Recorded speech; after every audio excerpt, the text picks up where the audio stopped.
Welcome, Greg Molinar, to the Wholesome Crypto Podcast. Thank you so much for joining me today. Thank you for having me, Rudy. I've been looking forward to this. I see you do it a lot, so wanted to connect with you a bit deeper.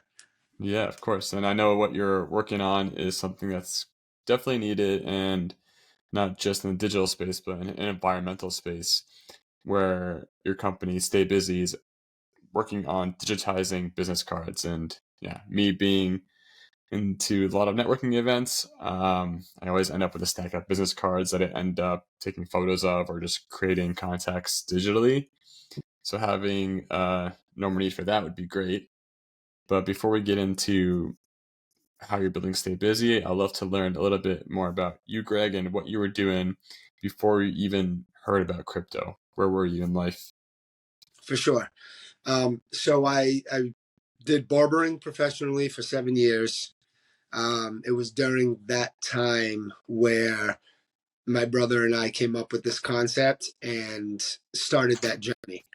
After the 7 years at barbering, and while we were, at the very beginning of Stay Bizze, I had the opportunity to sports card sales tracking tool, and it allows its users to upload their collections so that they could have a real-time valuation on their collections based on sales that were happening through various marketplaces.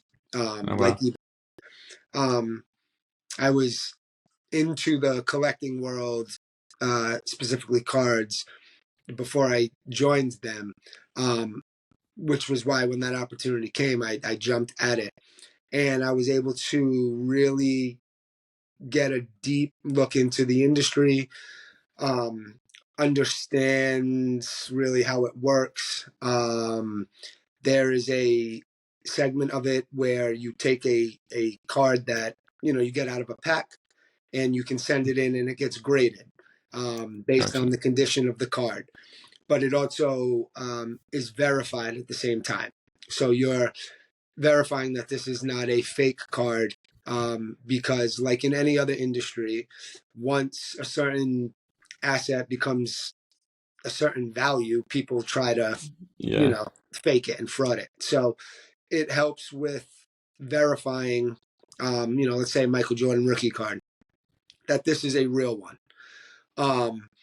And then while I was there, my friend approached me about a new company that he was starting that involved NFTs. And I had no idea what an NFT was.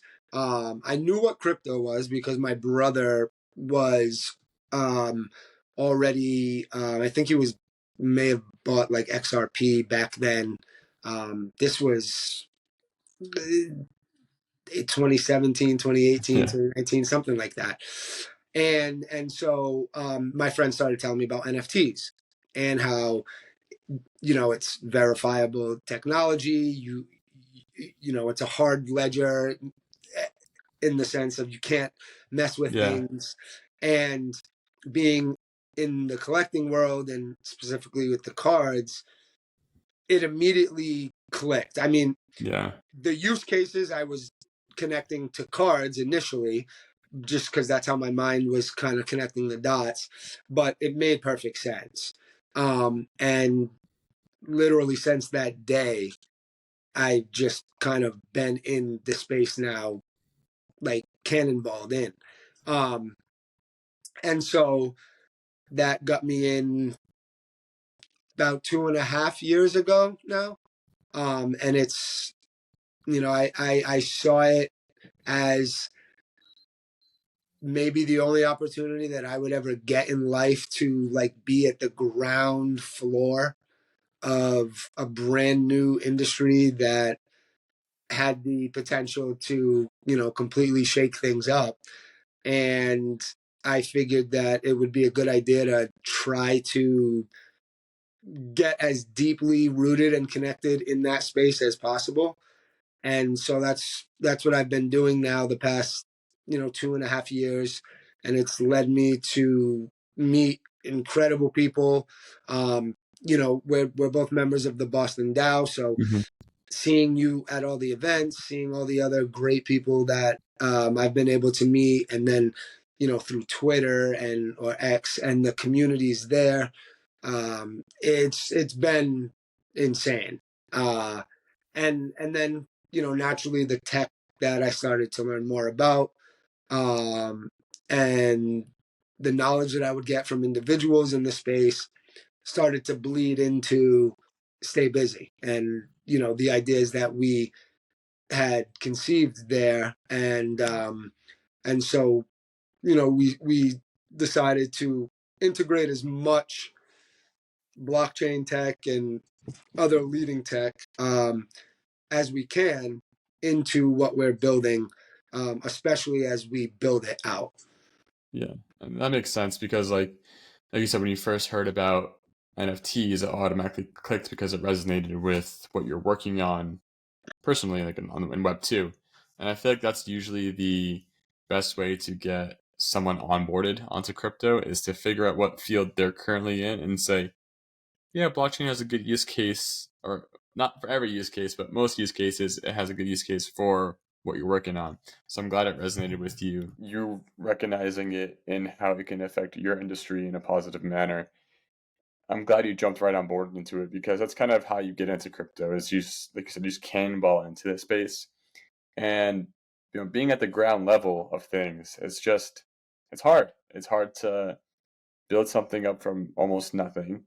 And you also have to educate so many people on how crypto is used. It's not like, oh, what does a dollar do? It's like everyone knows what a dollar does, but what does like an Ethereum do? It's like, well, more than just transfer value, there's a lot that goes on into it, and you have to really share, educate, promote, work your ass off, and get to just a little bit, little incrementally inch up your way into building what you are passionate about.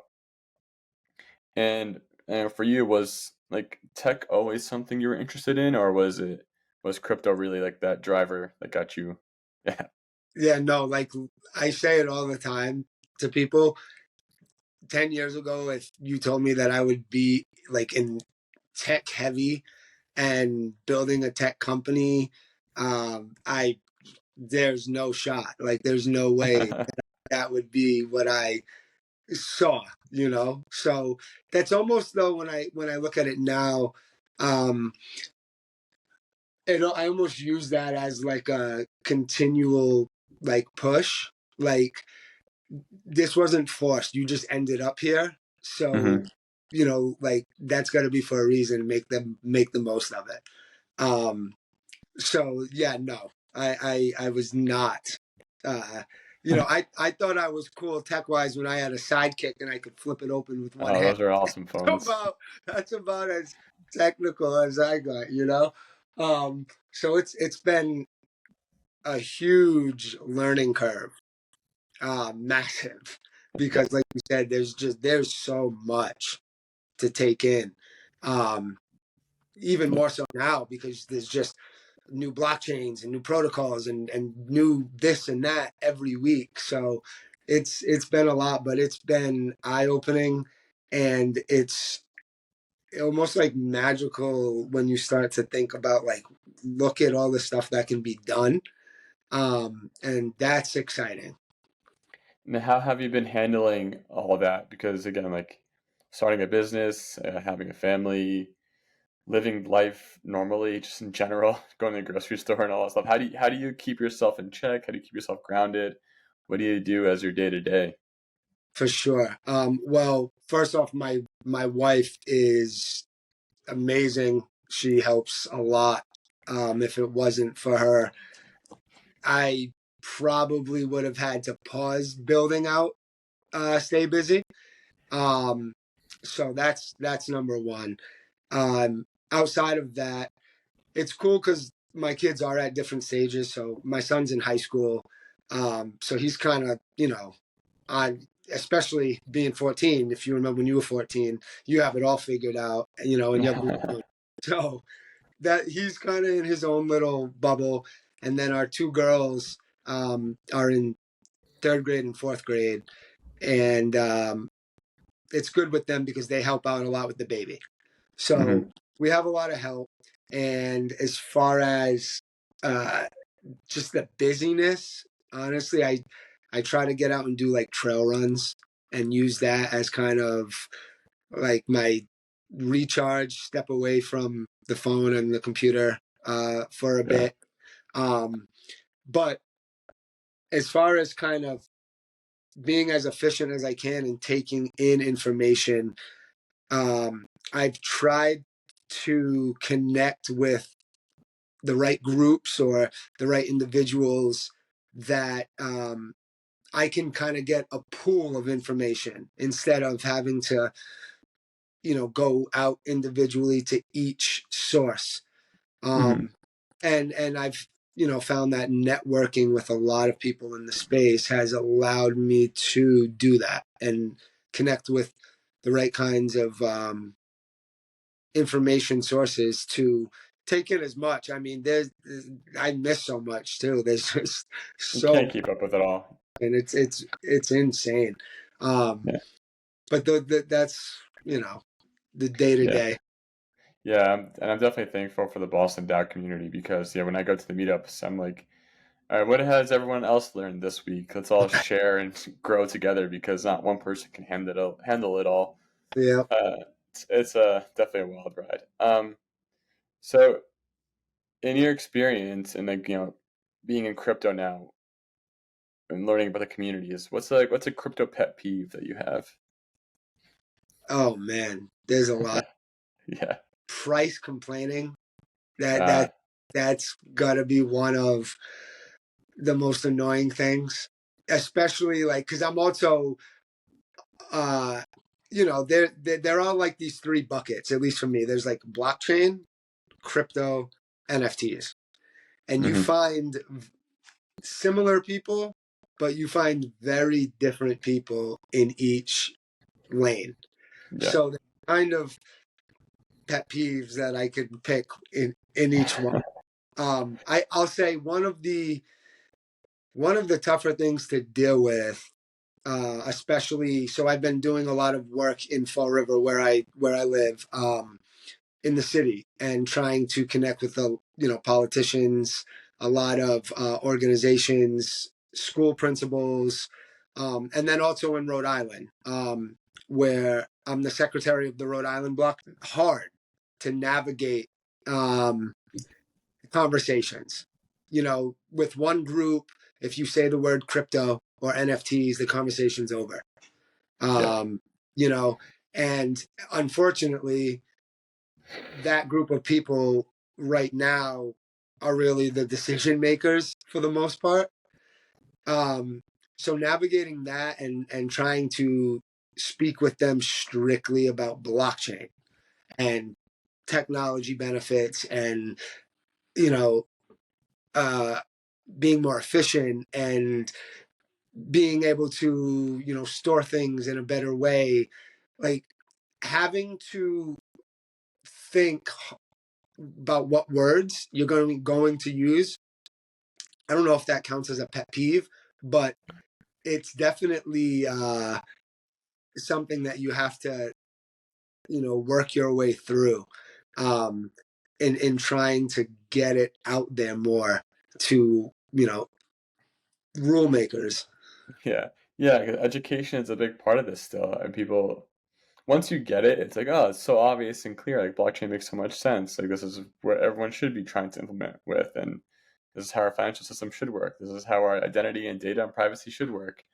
Um, but on a surface level and like just news and media, all you read is the negatives because that's what sells.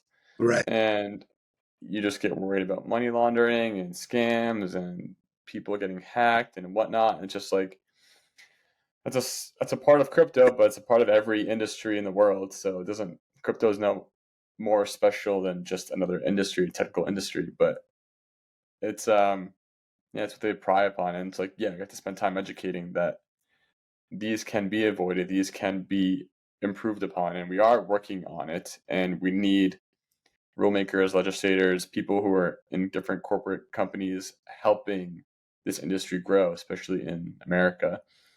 But it's a grind in itself. Is just education, let alone the actual technical development. Yeah. And And I guess for your business, Stay Bizze, like who are you currently looking for in terms of your target market, and how are you trying to educate them into adopting your platform? For sure. Quick before I answer that though, Yeah. it's interesting for us in the Boston Dow because we're in Massachusetts, and probably the most outspoken person against crypto is from Massachusetts. Yes. Um, and I find it, for people not from Mass or from Boston that don't know what's going on, I find it highly convenient that there has been no attempt at trying to come and connect with the enormous blockchain community that is in Boston. Um, the best schools and every single college, um, or at least all the major colleges, all have a blockchain club that have members in the Boston Dow with us. Um, and it just seems like if there was a real want to learn and understand for any, like, it couldn't be easier for any of the senators than her for to just, and I learn a little. Um, so that I just wanted to throw that out there. Um, Yeah, we're open to always educating anybody, so please. right, right. Um, as far as the company, our main focus is out of the gate like Web 2 people because for two reasons. One of our main goals is to get away from the printing Mhm. and the manufacturing and the deforestation that goes on in this industry, that, to the point that you made earlier, is literally just built on waste. The life cycle of a business card is 5 days from when it gets handed to somebody. And on average, in North America alone, we print 27 million business cards per day. And so when you start thinking about like how that is all uh, playing out, and then you think about how everyone has a phone, it just seems like it's a whole lot of waste and inefficiency. So attacking that problem is like that's a Web 2 thing right now with Vistaprint and these other massive companies that do this print on demand, kind of option. The other thing with that though is through that we see, as we build out, that we'll really be able to highlight benefits of blockchain technology to those users as they come onto the platform and use our tool, but then get to see other benefits that they get through us, and those benefits come through blockchain tech.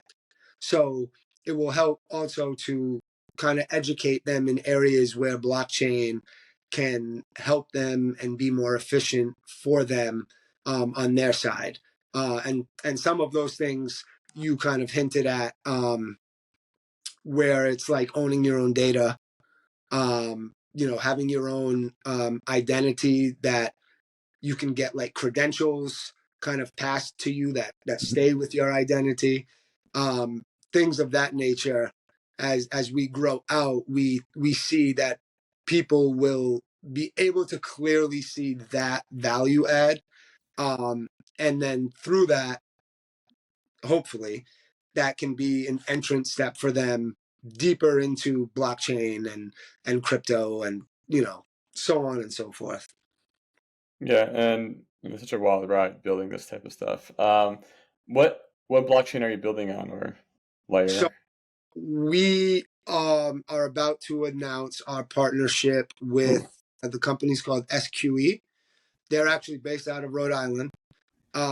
They are the only quantum level security blockchain that's out. What they have done, and the founder Hamid, um, has the patent pending for it, quantum. I'm not the person to explain that to you. They can do that. But with that partnership, what it will do for us is give us at least a temporary moat, if not a long lasting one, of having the most secure option out there. As far as there are others that are already doing this. They're strictly Web 2, um, and they've digitized the business card, but not in the way that we're planning on doing it, like aesthetically, functionality, everything. And so I kind of lost what was the What you're building on. oh, right, sorry. So with them we have that security blanket, and that will help us come in. We've spoken to a few banks and some bigger organizations where they're a lot more worried about security and their Mm. executives, information maybe getting hacked and whatnot. So this will be a great partnership for us in that sense, but it will also help us to build out these other functions um, that I've mentioned as we grow out more and bring in more blockchain aspects, bring in more tools or options that our users can use. So, kind of one example, and I'll stick with the barbering, is a lot of barbers use a software called Booksy for their calendar, but then they use another software to get paid, Mhm. or they take cash. And then they also have their business card. So a simple example would be for a barber where they can pass somebody their card with Stay Bizze. Um, and again, this is not day one, but this is the direction that we are going and want to start building out. So a barber can pass his client his card on Stay Bizze, and then through that card, the client can just book appointments whenever they want, and then also through that card be able to pay their barber at the end of the Mhm. haircut. And that's where the partnership with SQE long term really helps us. Um, they will handle all of our back end and obviously all of the blockchain build outs and functionality. So it's a partnership, but it's also like getting a whole team for the back end, and we can focus on the front end. So really excited for that, and that will give us a legitimate launch time frame this year, um, which is exciting because we've been at this now since 2019. So yeah, that Congra- Congrats on the grind because like it's not easy no matter what kind of business you're building. And you know, and what's kind of like the challenges that you can share with anyone else building a startup of any kind in the blockchain industry, or yeah, advice that you can have? for sure. Uh, for me, when I first started, like I said, I wasn't from the tech world. So we did the best research we could as far as hiring a firm to help us build, because we couldn't build the application. So we did that. And that was a expensive and long lesson. So we ended up having to put together our own team and take the project from them and have our devs finish it off. But that was only after I was in the space and built relationships with people and met devs and trusted them. Mhm. So definitely getting to know as many people in that industry as possible, surrounding yourself with people that know a lot more than you, have already done maybe not the exact thing, but they've successfully built a business or sold a business already. I've been seeking lots of, mentoring from individuals around me that have done that kind of stuff. It's helped. I mean, look, we haven't even launched yet. We've been sued for like a name thing, so that's something. There are Jeez. companies that do that. They just do it. So Such a tech. right. So having to deal with unfinished code or legal matters, um, definitely you want to have good legal advice, Mhm. uh, because it is expensive, but it's more expensive if you didn't have good legal advice to be. And that's been another lesson that we've learned, um, throughout this journey. And then just the bear market itself in this industry, that's where I would say like having yourself surrounded with the right people like really has an impact, because they can, you can help encourage each other, and because we all know why we're here and what we're trying to build, but when the rest of the world is kind of looking down on you, it can get dark. So Yeah. um yeah, I mean, community's been everything for me. So like personally, I would never have been able to get to this point in, this space without the people that I've met, and built relationships with. Then I guess that brings me to my question of what's your favorite wholesome crypto moment then? Something in the crypto industry that happened to you that's like you're happy to be in it, it's a wholesome feeling, and it's what you uh, what you really love to experience.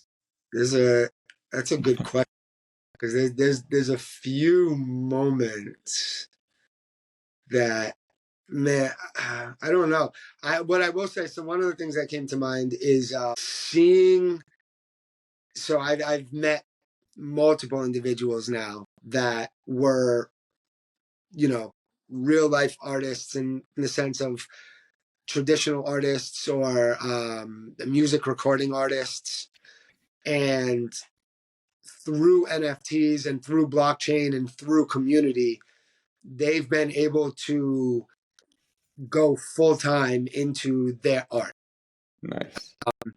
And the only reason that they were able to do that was because of the blockchain tech and kind of the avenues it opened up, but even more so because of the communities.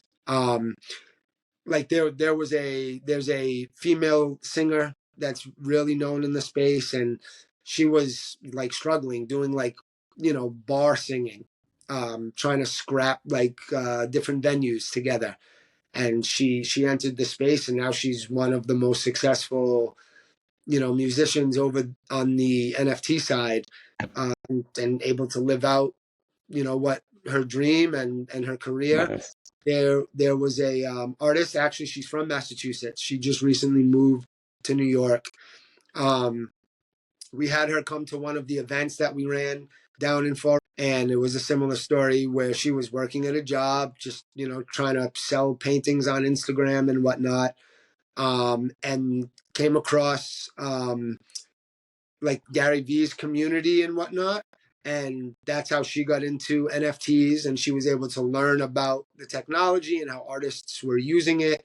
And she put out a collection, and her collection sold out, and she was able to transition, strictly into just making art. And now that I'm talking more about it, I think that's the most wholesome part about it for me, is the opportunities that it can create for individuals, um, especially ones that you know didn't go to huge schools or don't have big diplomas and degrees, um, don't have a strong network coming into the space. And that's really the drive behind why we've been putting on events and trying to push the tech into Fall River, is mostly from the opportunity that I think it can create for, um, you know, students, but also underserved individuals and underserved communities, who need opportunity, kind of need help and resources, that the current system Yep. doesn't, have. Um, Yeah. so That's why I yeah, love that. that's definitely it. That's why crypto is so amazing in that sense of community, because thanks to the internet, you can meet people who are just like in the same situation as you are, trying to create something for themselves. And sometimes you just need a boost of motivation to do it. Sometimes you need like a helping hand. Sometimes there's people looking to purchase art and they just can't find what they're looking for. But thanks to the internet and NFTs and crypto, that can happen. And it is beautiful. And it's something to say that these things aren't shared in the media and in the news. And I Right, love to be able to share that for people. right, I love to share your story. And I want people to look at what's really happening and the people who are, you know, the foundation of crypto, people who actually care and actually want to build and support the community. And like, yeah, for you, I mean, leave us off with like, what can people look forward to in the next coming weeks for Stay Bizze? Where can they find you? Give us the rundown of what's coming up next. sure. So, we have a loose time frame as to when we will be launching our MVP. It also entails our partnership with SQE, and them getting everything smoothly going, on their end as well. So we're hoping, before the middle of the year to have the MVP out, Nice. um, which will be a nice, you know, reliever, but then kind of the next big game kicks in. Yep. So doing that, as I mentioned, the I'm on the Rhode Island Blockchain Council, so doing a lot of outreach in Rhode Island, trying to kind of spread the news the same way that we've been doing it over here. We have a few different partnerships that we're working on, over there that may turn out to be, some good things and some exciting things for the space, not specifically for, me or Stay Bizze, more like for the blockchain, and crypto space. Um, and and that's really it as far as, Nice. the company goes. Been putting on events in Fall River, to help get just even the terminology blockchain out there to Yep. people. We have an event coming up. It's going to be either February, or March. Uh, it will be like a business resource kind of conference, but there will be a lot of tech specific aspects to it. So just another kind of step to keep trying to push it out there, into the community over here. Um, and I'm pretty active on Twitter. That's probably what I'm most active on now is Twitter. Second would be Instagram. Um, but it's just amazing. Like the community aspects are amazing. The opportunity. I mean, in America, it's super easy to get like siloed or like tunnel vision with just like American problems. But there's like artists, from other countries that they sell a piece of art for $5, and that $5 is like the week for them. Hmm. And yeah, I know that's kind of like off topic, but I was thinking about it when you were speaking. Yeah.